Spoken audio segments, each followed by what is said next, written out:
All right, viewers, I'm being joined by our reporter on ground, Patrick. Patrick, I hope you're staying safe there.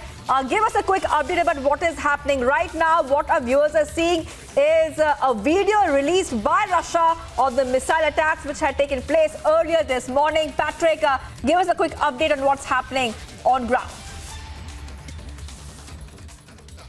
Yes, hi. I think our connection's a bit rough, but I'll go through the status of everything right now.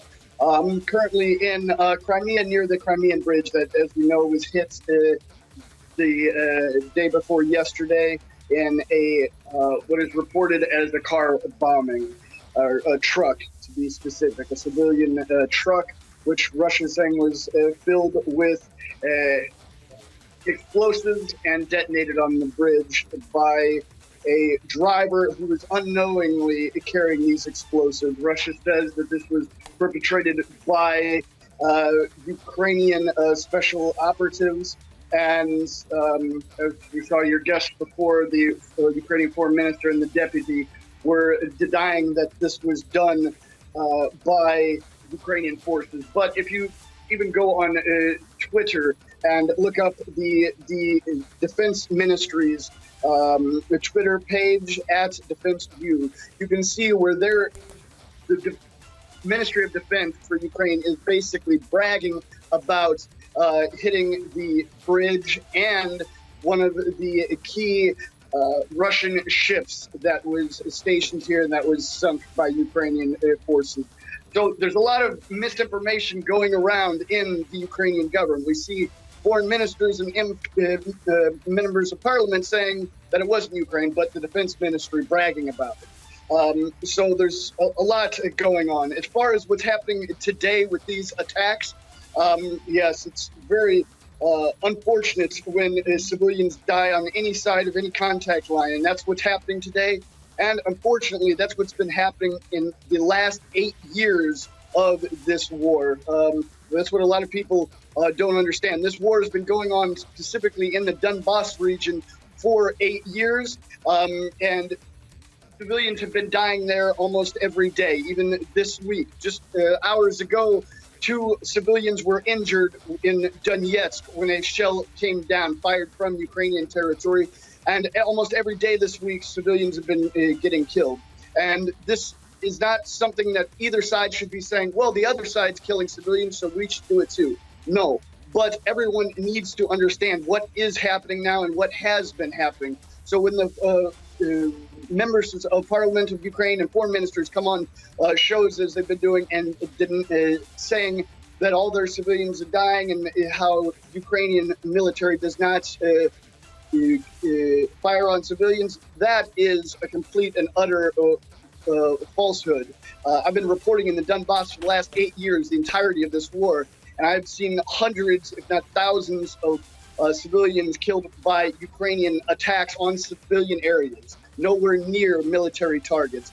Now, I'm not in Kiev, I'm not in Odessa to say exactly what's happening there. I'm in Crimea, and I've been reporting in Donbass for the last 8 years, and I can tell you what's been happening there, and it hasn't been good. Right.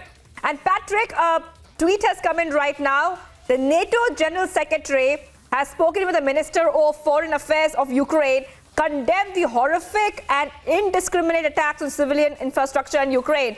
And they're saying that they will continue to support the brave Ukrainians to fight back against Putin's aggression for as long as it takes. And in fact, Patrick, a short time back, I had spoken, Republic TV had spoken to the Deputy PM of Ukraine, the former Deputy PM, Miss Ivana, where she said that she is waiting for the allies to step in with some more reinforcements at this point of time. Patrick, could you just tell us a bit of more details on what we can expect next right now?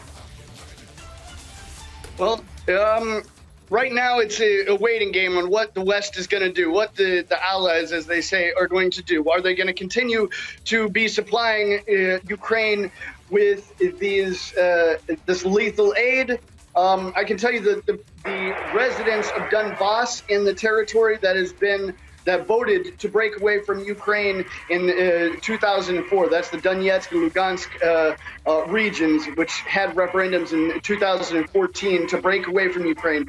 They are hoping with all their heart that the West is stopped supplying Ukraine with these weapons. Now, keep in mind, everything I'm saying here now is not my opinions at all. This is something that I have backed up with thousands of reports that I've done both here on Republic Media Network and the majority on my YouTube channel, which can be found. So these are facts.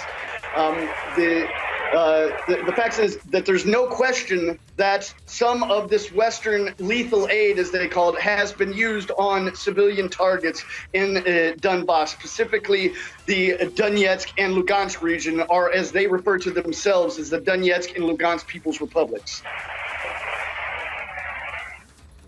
Right. Well, thank you, Patrick, for joining us there. Patrick Lancaster, please stay safe, Patrick. Patrick is reporting from the bombed Crimean Bridge, and Republic is live, only channel live from the war zone, continuously viewers getting you all the updates. The days after Crimea Bridge explosion, over 70 missiles attacked Ukrainian regions, completely causing widespread destruction. Here's a report on the aftermath.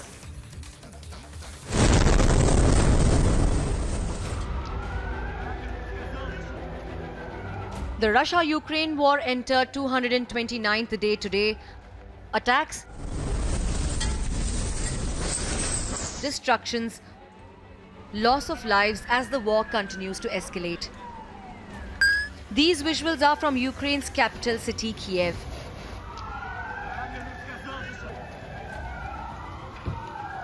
Buildings on fire, streets of Kiev covered with smoke, complete destruction across the area.